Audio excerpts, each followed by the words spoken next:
फैसला हुआ है वंदे मातरम को लेकर, जिसपे मुस्लिम पर्सनल लॉ बोर्ड का भी अभी कुछ आया है, और आपका इस पर क्या ओपिनियन है?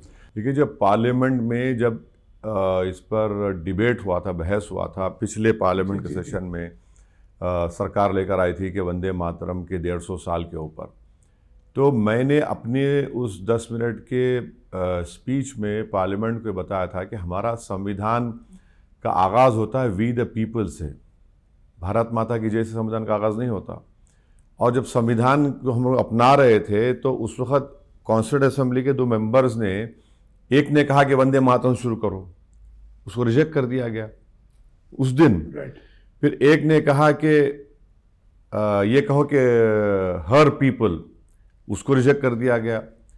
तीसरा ये कि हमारे संविधान का जो प्रियम्बल है, liberty of thought, expression and belief है ये।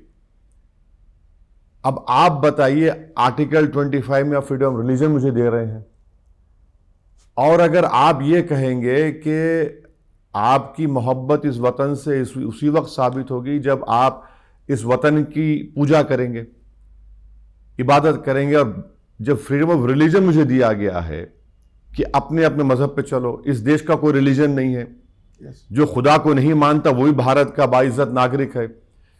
और एक बात याद रखिए, जब हैदराबाद की मक्का मस्जिद से मौलवी अलाउद्दीन ने अंग्रेजों पर हमला किया था रेजिडेंसी के ऊपर जाकर, तो पहला मुजरिम काला पानी का मौलवी अलाउद्दीन थे। उनको क्या कहेंगे आज आप जिंदा रहेंगे तो? मौलाना हुसैन अहमद मदनी और महमूद हसन साहब माल्टा की जेल के सहन में 6 महीने थे। यूसुफ मेहर अली ने नारा दिया था क्विट इंडिया मूवमेंट को, उनको क्या बोलेंगे आप? और मुरादाबाद के मौलाना काफी जिहाद का फतवा दिए, 2 दिन में ट्रायल चला, उनको फांसी दे दी गई, और जब फांसी पे जा रहे थे तो वो प्रॉफेट मोहम्मद सल्लल्लाहु अलैहि वसल्लम की नात पढ़ते हुए जा रहे थे। तो मौलाना अबुल कलाम आजाद अगर आज रहते तो आप उनको क्या बोलेंगे? ये हम बोलना चाह रहे कि अच्छा, आखिरी बात, जिस दिन हमने संविधान को अपना लिया, राजेंद्र प्रसाद साहब ने खुद से कह दिया विदाउट स्टैट्यूटरी रेजोल्यूशन के कि नेशनल सॉन्ग होगा।